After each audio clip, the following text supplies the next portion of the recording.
वृंदावन बिहारी लाल की।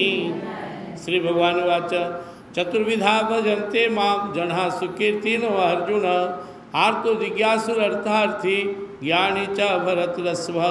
7वां अध्याय का 16वां श्लोक है।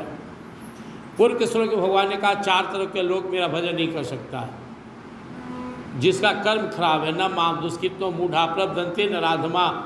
जिसका कर्म खराब है, मांस मछली खाता है, दारू पीता है, अवैध स्त्री प्रसंग करता है, जुआ खेलता है, समाज में चुगली करके लड़ाता है, ऐसे लोग से भक्ति भजन नहीं होगा।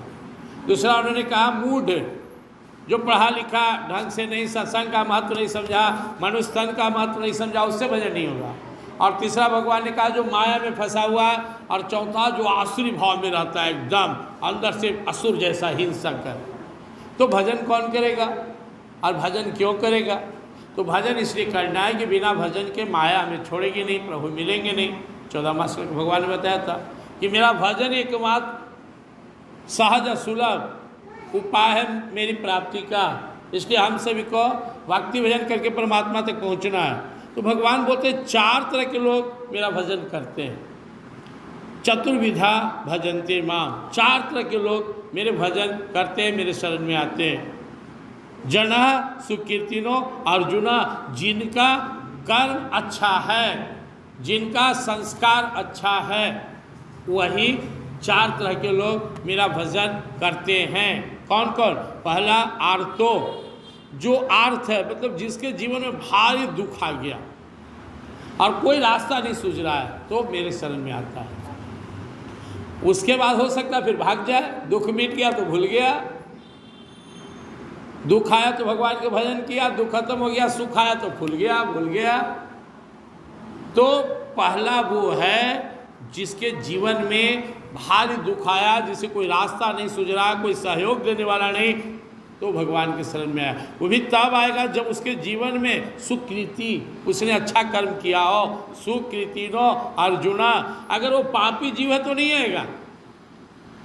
उसने अब द्रौपदी जी के जीवन में भारी दुख आया, भगवान को बुलाने लगे।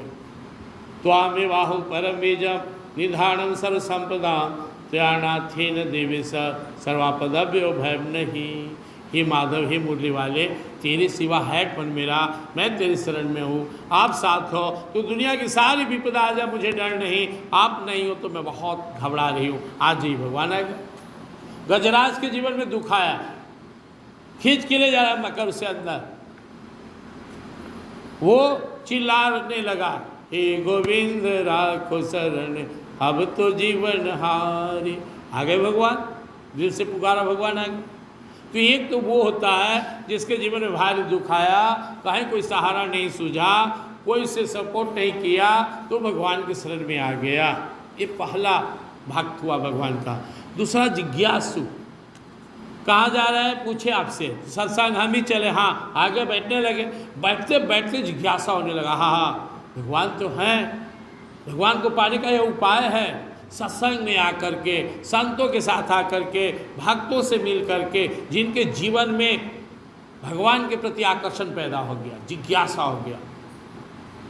सत्संग अगर आप आइएगा तो निश्चित रूप से आपको भगवान के बारे में जो यहाँ चर्चा हो रहा है, कथा हो रहा है, सुनने के बाद आपका आकर्षण बढ़ेगा। तो दूसरा जिज्ञासु होता है जो संत घर में पैदा हुआ, भक्त घर में पैदा हुआ, जिसे भक्तों से दोस्ती है, संतों से दोस्ती है, सत्संग आने जाने लगा, पूजा पाठ में रुचि लेने लगा। तो एक ऐसे लोग हैं जो भगवान की ओर आकर्षित होना शुरू हो गया, धीरे धीरे धीरे भगवान से उनको प्रेम हो गया। तीसरा वो हैं जो अर्थार्थी, जिनको धन दौलत चाहिए। ध्रुव जी महाराज से उनके पिता हटा दिए, सौतेली माँ उतार दे, अपनी माँ के पास गए। सुनीति थी उनकी माँ, सुरुचि सौतेली थी जो हटा दी पिता के गोद से। माँ क्या करूँ मैं, पापा ऐसे, हमारे पिताजी ऐसे किए। बोले बेटा क्या मैं बोलूँ, तेरा भाग छोटा है। सुरुचि बोले थे कि मेरे गर्भ से पैदा होता तब गोद में चढ़ता अपने पिताजी राजा उतानपाद के, उसके गोद से तुमको अधिकार नहीं है। बोले माँ मेरा भाग छोटा है, भाग बड़ा कैसे हो, तो भगवान के शरण में जाओ। माँ समझा दिए, छोटा सा नादान 5-6 साल का बालक ध्रुव चल दिए, घोर तप किए, भगवान प्रसन्न हुए, नारद जी बीच में गुरु का रोल अदा किए, उन्हें मंत्र दिए, ज्ञान दिए। भगवान आए, बोले क्या चाहिए, और भगवान क्या दिए, एक ऐसा लोक जो कभी नष्ट नहीं होगा, जिसका नाम ध्रुव लोक हुआ। और धरती पर भी जब तक ध्रुव रहेंगे पूरे धरती का राजा बन के रहेंगे, भगवान ने वरदान दिया। तो जिसे धन दौलत चाहिए भगवान की शरण में गया, भगवान से मांगा। बहुत सारे भक्त हैं जिनके जीवन में कहीं कोई आशा नहीं हुआ, वो ठग गए। नरसिंह मेहता, यद्यपि नरसिंह मेहता बहुत बड़े भक्त थे, वो इच्छा नहीं रखते थे, लेकिन भगवान हमेशा उनका पूरा करते थे जो भी घटता था। घर में बेटी की शादी है, घी घट गया, पत्नी बोली लीजिए एक घड़ा घी ले आइए। दौड़ गए बाजार, वहाँ देखे तो रासलीला हो रहा था। रासलीला मंडली के लोग आए थे, देखने लगे प्रभु का रासलीला। खड़े खड़े देखते रह गए, भोर हो गया। याद आया, भागते हुए गए, दुकान खुलवाए, घी ले आए। भगवान देखे मेरा भक्त मस्त मौला मेरी भक्ति में डूबा हुआ है। नरसिंह मेहता का शरीर धारण कर आ गए, घी लेकर आ गए, और बड़ा चकाचक भोजन बना, बड़ा बढ़िया से स्वागत किए। बेटी उनकी थी, आप यहाँ रासलीला में उस कार्यक्रम को देखे थे। बोल दिया सास ससुर उनका कि वो तुम्हारा बाप साधु नहीं मानते थे, भिख मांगा कहते थे। क्या भिख मांगा मेरे आएगा तो इज्जत हट जाएगा, आना है तो 14 बैलगाड़ी धन दौलत गहना लेकर आता हुआ, नहीं तो नहीं आए। रोने लगी हूँ कि हमारे पिता कैसे आएंगे।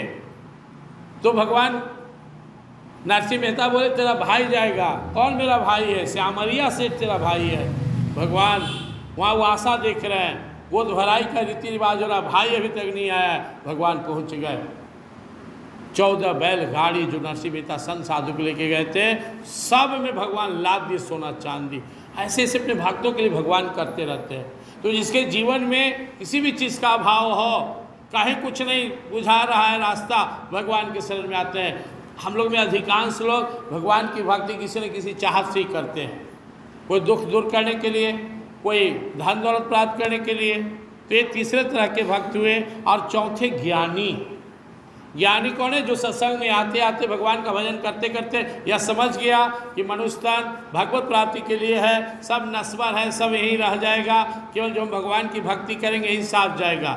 ऐसा भाव जिसके आ गया और जो भगवान में लग गया बिना स्वार्थ का, बस जिसे भगवान अच्छा लगते हैं, तो भगवान के बिना नहीं रह सकते, भगवान के भजन करते हैं, भगवान को अपने प्राणोपान से जो चाहते हैं, मीराबाई की तरह, सूरदास जी की तरह, तुलसीदास जी की तरह, ये चौथे तरह के भक्त हैं। भगवान बोलते हैं 4 तरह के भक्त मेरा भजन करते हैं अर्जुन। लेकिन इसमें कंडीशन यही है, सुकृतिनो अर्जुना, ये सभी संस्कारी हैं। जो आप लोग पूजा पाठ जाप ताप व्रत करते, इसका फल है कि सत्संग मिला। दुनिया में जितनी साधना है, माँ का सेवा किए होंगे, बाप का सेवा, पति का सेवा, भूखे को अन्न दिए होंगे, गरीब को मदद किए होंगे, और जितना जीवन में सत्कर्म किए उन सब का फल होता है यहाँ तक आ जाना, सत्संग आ जाना। और सत्संग आने के बाद भगवान के चरणों में प्रेम होता है। तो हमारे जीवन में सत्कर्म का बहुत महत्व है। मदद करते रहिए जितना सामर्थ्य भगवान ने दिया है, जो हमारे पास है उसे अगर हम दूसरे को सहयोग करते हैं तो अपने जीवन में सत्कर्म के द्वारा पुण्य संचय होता है। इन पुण्य प्रताप से हम भगवान की ओर आकर्षित होते हैं। हम सबका पुण्य प्रताप है, किसी न किसी जन्म का, किसी संत महात्मा की कृपा, माता पिता का आशीर्वाद, भगवान की असीम कृपा, तभी यहाँ पे आके बैठे हैं। और यहाँ जब बैठ गए तो फिर आपका आगे का काम भगवान पार लगाएंगे। तो 2 चीज़ यहाँ पे है, अगर आप अपने जीवन में बुराई को जगह देते हैं, पाप को अपने जीवन में अपनाते हैं, तो आप भगवान से दूर होते चले जाएंगे। क्योंकि भगवान ने कह दिया कि 4 तरह के लोग जिनकी प्रवृत्ति खराब है, आसुरी संपदा से तो मेरा भजन नहीं कर सकते, उनका मन मेरी ओर नहीं आएगा। पापवंत असहज स्वभाव मोर भजन ताय न भाव, निर्मल जन मन सो मोहि भावा, मोहि कपट छल छिद्र न भावा। निर्मल जिनका चित्त है, सुंदर है, भगवान के लिए ललायित है, वही मेरे ओर आते हैं, वही आ सकते हैं। तो अपने जीवन को शुद्ध बनाना, परिशुद्ध बनाना, पवित्र बनाना, एकदम भगवान की योग बना देना हम सबका परम कर्तव्य है। और एक संभव है संयम से, यह संभव है साधना से, यह संभव है सेवा से, यह संभव है सत्संग से। सेवा, संयम, साधना, सत्पुरुषों का संग, ये चारों करते तुरंत मोह निशा का भंग। जीवन को शुद्ध बनाना है, जो काम करते हैं भगवान के लिए कीजिए, संयम से रहिए, बेकार ताक झांक झूठ सच निंदा शिकायत लन फन से अपने को दूर रखिए। साधना कीजिए, गीता पाठ कीजिए, रामायण पढ़िए, भजन कीजिए, माला फेरिए, आकर सत्संग में अपने आप को लगाइए और अपने को बचा के रखिए। सेवा, संयम, साधना और सत्संग, ये 4 अगर आपके जीवन में आ गया तो आपका जीवन बिल्कुल शुद्ध हो जाएगा, पावन बन जाएगा और भगवान के प्रिय हो जाएंगे। तो जो पावन व्यक्ति हैं, जिनके पास संस्कार अच्छा है, भगवान करो मेरा भजन करेगा, और जिसके जीवन में गड़बड़ियाँ हैं वो भाग जाएगा, नहीं सटेगा, नहीं टिकेगा। आपके संस्कार गड़बड़ा गए, कोई भी आप में बुराई आ गया तो आप देखिएगा आपका मन भगवान से भागने लगा। भक्त जब भी कोई गलती करता है तो अंदर से कांप जाता है, जब भगवान से नज़र मिलता है, आहा प्रभु क्षमा करो प्रभु मेरे सारे अपराधों को, उससे भारी गलती हो गई, वो प्रायश्चित करता है, माफ़ी मांगता है कि आज से मैं प्रभु आप पूरी जान और प्राण लगाकर आपकी सेवा में रहूँगा, सच्चाई और अच्छाई पर चलूँगा। क्योंकि बुराई आपको खींच लेगा, बुराई अस्त्र है माया का। बुराई पर चलने का मतलब माया की ओर जाना, अच्छाई सच्चाई पर चलने का मतलब परमात्मा की ओर चलना। तो हम सबको अच्छाई पर चलना है, सच्चाई पर चलना है। प्रेम श्री वृंदावन विहार। श्री राम जय जय राम, श्री राम जय राम, जय जय विघ्न हरण हनुमान, जय गौरी शंकर सीताराम, गौरी सीताराम, जय सीताराम, सीताराम जय, राधे श्याम जय राधे श्याम, राधे राधे श्याम जय राधे श्याम, राधे राधे श्याम जय राधे श्याम,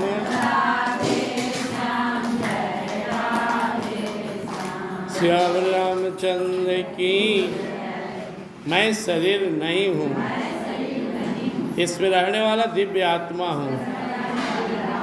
मैं आनंदमय हूँ, शांति में हूँ, अजर हूँ, अमर हूँ, शाश्वत हूँ, सनातन हूँ, सचेतन हूँ, अविनाशी हूँ, सुख राशि हूँ, घट घट वासी हूँ और शिव परमात्मा का। त्वमेव माता च पिता त्वमेव, त्वमेव बन्धो च सखा त्वमेव, त्वमेव विद्या द्रविणं त्वमेव, त्वमेव सर्वं मम देव देव, त्वमेव सर्वं मम देव देव। हे नाथ, हे मेरे नाथ, मैं तो आपका हूँ, मुझे अपना बना लो, अपनी शरण में ले लो। हे नाथ, हे मेरे नाथ, मैं तो आपका हूँ, मुझे अपना बना लो, अपनी शरण में ले लो। हे नाथ, हे मेरे नाथ, मैं तो आपका हूँ, मुझे अपना बना लो, अपनी शरण में ले लो।